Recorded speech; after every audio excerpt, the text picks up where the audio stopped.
Hello, truth seekers, and welcome to this week's UnSpun. In this week's episode, you're going to learn about a common tactic that newsmakers use to get out of responsibility for their actions or to make things sound more favorable than they are. We're going to listen to several examples, including some that are very current to this episode's publication date in May of 2025. Before we get into that, though, I wanted to remind you that there is an occasional free newsletter that goes along with UnSpun. There's no cost, and I do put some items that I mentioned in the show in there, as well as I summarize the episodes so you can decide if you want to listen. So if you're interested in that free subscription, you can find it at theunspunpodcast.substack.com.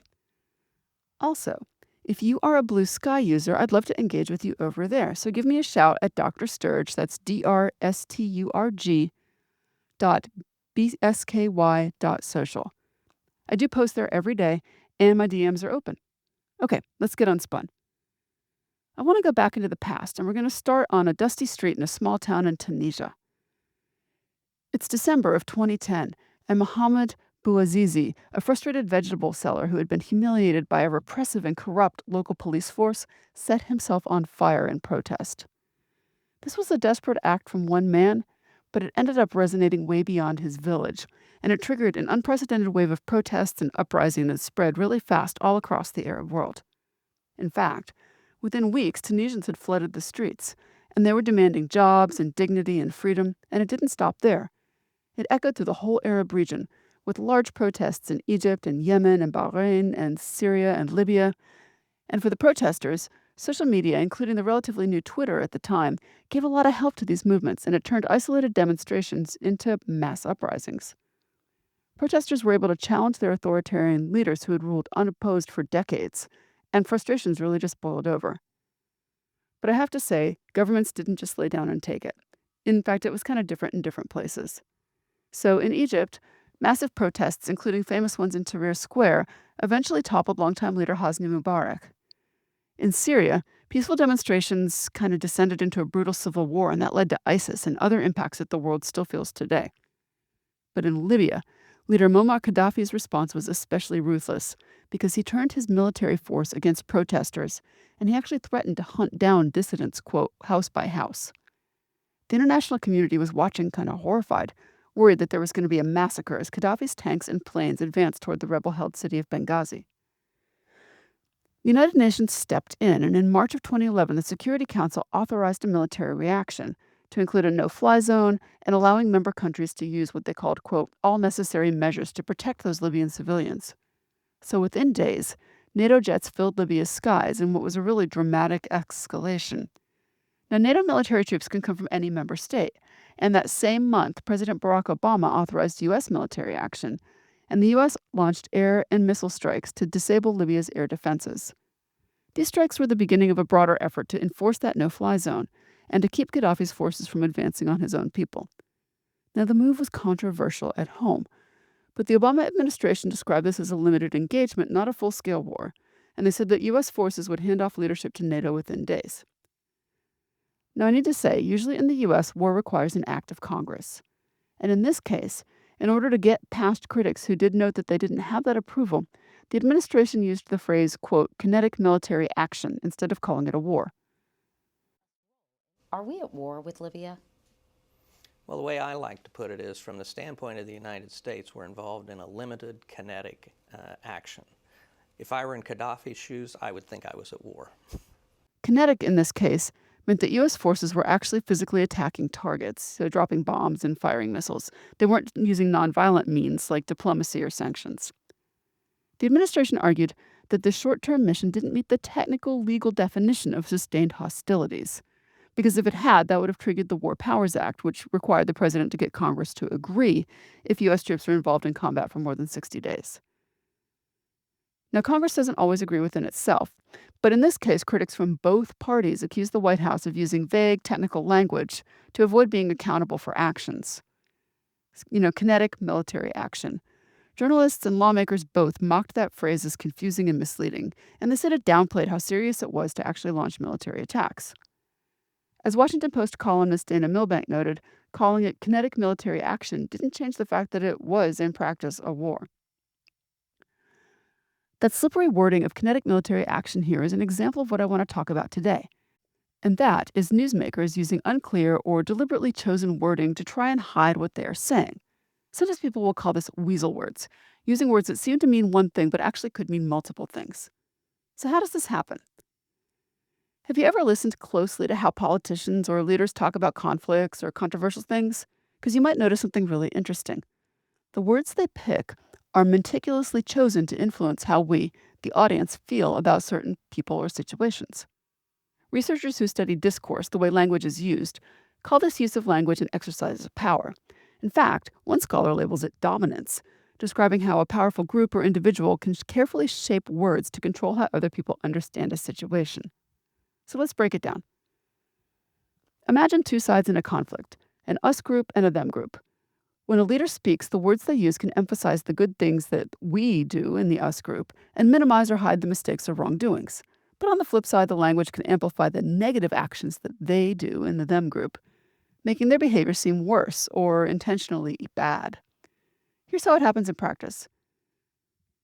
Newsmakers choose positive terms for us, words like freedom fighters or defenders or peacekeepers.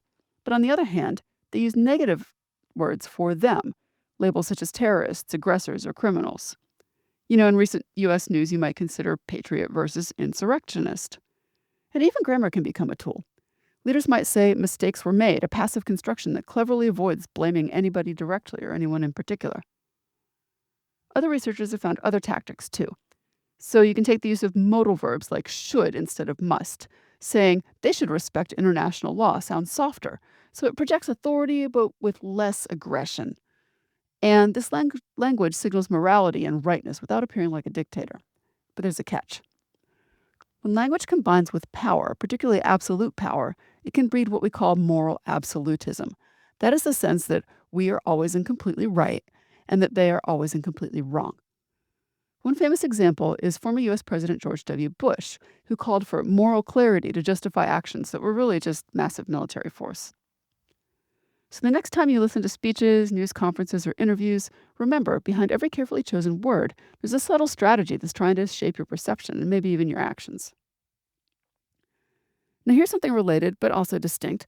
Politicians don't just influence perceptions, they also actively avoid blame for what they do or decide. Political scientists refer to this appropriately as blame avoidance, and it's a core strategy that politicians use to maintain their reputation and their power.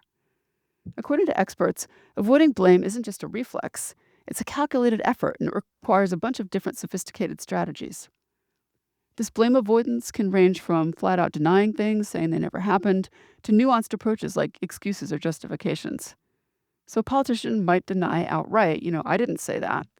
Or they might claim that they didn't mean to. They might say it was an accident or I misspoke.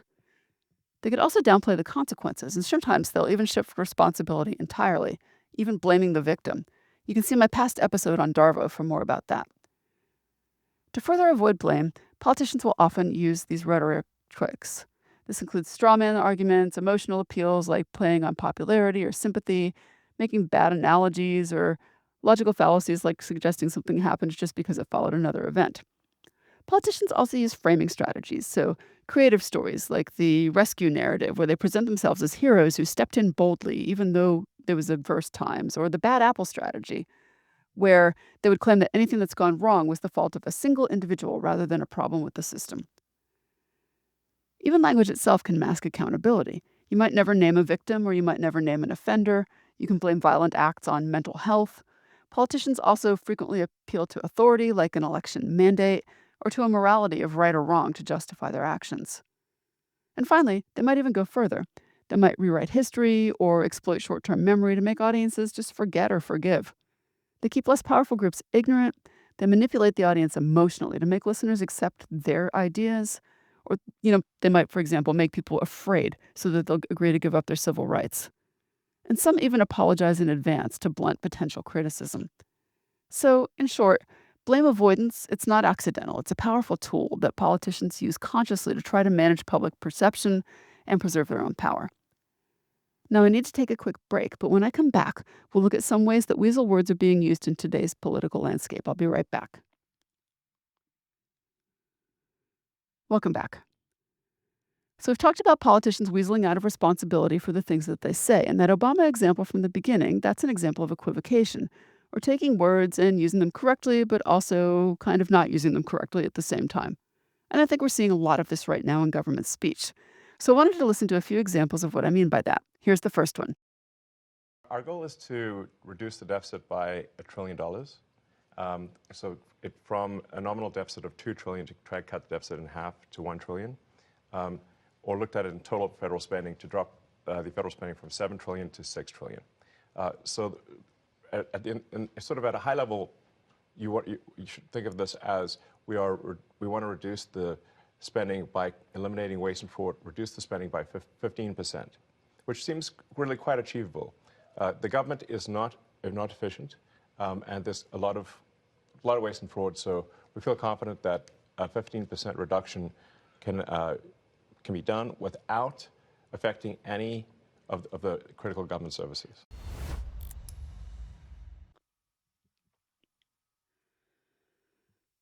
So that obviously was Elon Musk doing that kind of famous press conference that he did from the Oval Office with his son on his shoulders. Notice some of the words that he said there. He used the word waste, he used the word fraud, and he claimed that the government is not efficient.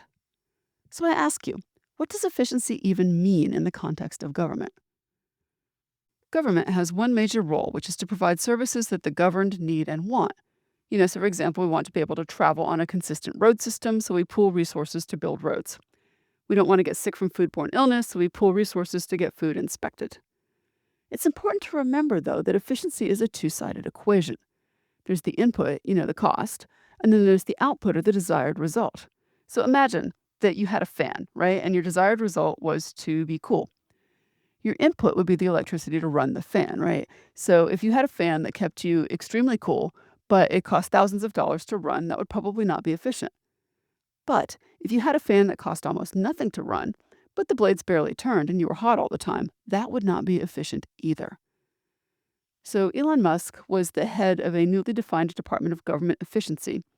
But often the efficiency that came out of that department felt like it was either a fan that was barely blowing or maybe somebody took the fan away entirely.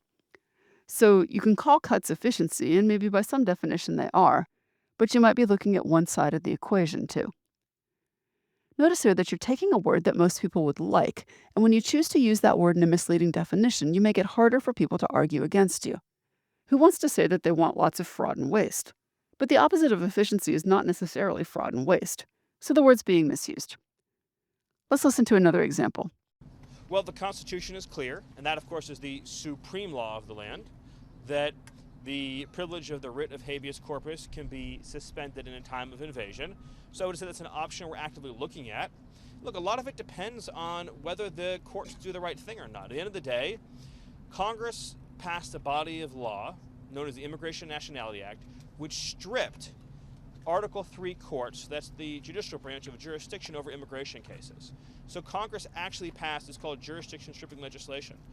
It passed a number of laws that say that the Article III courts aren't even allowed to be involved in immigration cases. That was White House aide Stephen Miller answering a question about suspending something called habeas corpus. Habeas corpus is a principle that originated in English common law way back in the 1100s, and it translates into you have the body. What it means is that you can't imprison somebody without evidence that they've committed an actual crime. Basically, an imprisoned person can petition a court to provide that evidence that the person has done something wrong under the law. And this is a little wild to me, but when I was looking this up, I found in the Legal Information Institute from Cornell Law School that when habeas corpus first showed up in the Magna Carta in the 1200s, it was a way of opposing what they believed was a king's divine right to incarcerate people. Anyway, in practice, habeas corpus is in the U.S. Constitution, and what it means is that anyone in the U.S. who is detained can see a judge and defend themselves. So let's go back to what Miller said there. He said that the Constitution says you can suspend people's right to have a judge and defend themselves if it's a time when the country is facing an invasion. So it turns out there's kind of a lot to unpack here. I did look it up, and the clause of the Constitution that he referenced does say, quote, "The privilege of the writ of habeas corpus shall not be suspended unless when, in cases of rebellion or invasion, the public safety may require it." So listening to Miller say this, it sounds like anything could happen and anything could happen now. But there's a big giant assumption there, right? And the assumption is that there is an invasion going on. Now, what do you think of when you think about an invasion? I think a lot of the time we would imagine it's a hostile power sending in military to take over. But on the day that Donald Trump was inaugurated, he signed a proclamation stating that the president did, quote, hereby declare that an invasion is ongoing at the southern border, which requires the federal government to take measures to fulfill its obligation to the states. Some groups did sue the government right away over this, and there's been court actions all throughout the spring.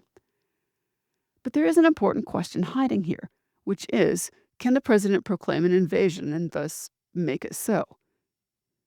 I mean, seriously, the president can't proclaim that the sky appears green and thus make it so. We're having questions about proclamations of names of bodies of water and other matters. So it's reasonable to maybe question, do proclamations equal reality? So when the courts are thinking about the actions that would come from an invasion, it seems like it needs a test of if the declared invasion actually exists. So for the government to go on right now while it's still being considered and act like it already does, that feels a little bit weaselly. And that brings us to another important tactic politicians often use: indirectness. Political communication expert Peter Bull explains that equivocation happens when politicians face situations where any kind of straightforward answer could damage their public image or, their face. So to manage that risk, they often resort to indirect responses that just don't give clear answers. It's not just about refusing to answer, it's a nuanced form of indirect communication, and it's especially common when politicians are interviewed. When they're facing difficult questions, they might ignore the question, challenge its validity, or they might just respond vaguely. So, for instance, they might reply with, I've already addressed that, or that question misses the point entirely. Consider this example. A politician is asked directly, will taxes go up after you are elected? And a clear yes might make voters angry, and a clear no could tie their hands later. So instead, they equivocate by saying, our focus will always be on protecting hardworking families and ensuring economic fairness. That didn't answer the question, right? It avoids a direct answer, but it minimizes political risk. There's also circumlocution, which is talking around an issue without directly talking about it. So you can imagine a politician asked about their stance on environmental regulations. So instead of clearly supporting or opposing them, they might say, environmental health is critical to our community, and we are committed to exploring balanced solutions. Again, very roundabout phrasing, and it helps them avoid being pinned down. Another subtle form is innuendo. So this is making indirect hints or suggestions without openly saying them, effectively criticizing or influencing people's perceptions without explicitly accusing people. So a candidate might subtly reference their opponent's questionable past by saying, we all remember times when integrity seemed less important than ambition. Not a direct accusation, but it's still clear what they're talking about. So again, these kind of strategies are really carefully employed, and they let politicians navigate tricky conversations while they protect their images and they avoid the pitfalls of direct accountability. Because when politicians equivocate like this, they aren't just avoiding answers. They're managing a complex relationship with the voters, the media, and even with themselves and their political future. Finally, I'd love to have a quick word about passive voice. This is something I work with my journalism students a lot to get them away from. This is basically when you are making statements and you organize the sentences so that the doer of the action, the subject of the sentence, is not obvious. The boy hit the ball versus the ball was hit. The ball was hit, you don't know by whom. And when you have that, you can get away from responsibility. So let's look at two quick examples that show just how slippery passive voice can be. The first is the classic kid excuse. You can imagine a parent walks into the living room and they see a shattered lamp on the floor. There's a child standing nearby who says, the lamp was broken. I mean, that's technically true, but it leaves out the most important part, who broke it. And the passive voice, the child hopes, acts like a magic trick, making the culprit disappear. And here's a political example. During the Iran-Contra scandal in the 1980s, President Ronald Reagan famously said mistakes were made. And that phrase quickly became a punchline. It's not because people doubted that mistakes had actually happened, because it didn't say who made them. It sounded reasonable on the surface, but it just pushed out of the way any actual accountability. It's a way to sound like you're taking blame without actually taking it. So what can we take away from all this? If there's one thing to remember, it's that political language is often doing more than spitting facts. So here's a few quick tips to help you suss it out. First, look out for vague language. If a politician says steps were taken or mistakes were made, ask yourself, by whom? Second, watch out for non-answers. If someone's asked a yes or no question and they respond with some kind of feel-good statement about hardworking families or shared values, something's wrong. Third, Keep an eye out for those emotionally loaded terms, words like freedom or threat or disaster or reform. They sound powerful, but it's always important to think about what they actually mean in context. And finally, listen for those vague generalities. If no one ever seems to be making the decisions or everyone's always exploring solutions, chances are that the hard work is going into avoiding being blamed. Now, I'm not saying every politician is a giant weasel, but a lot of them do choose their words very carefully. And when you start noticing those patterns, it's a lot easier to cut through the spin. Stay sharp out there, truth seekers. See you next time.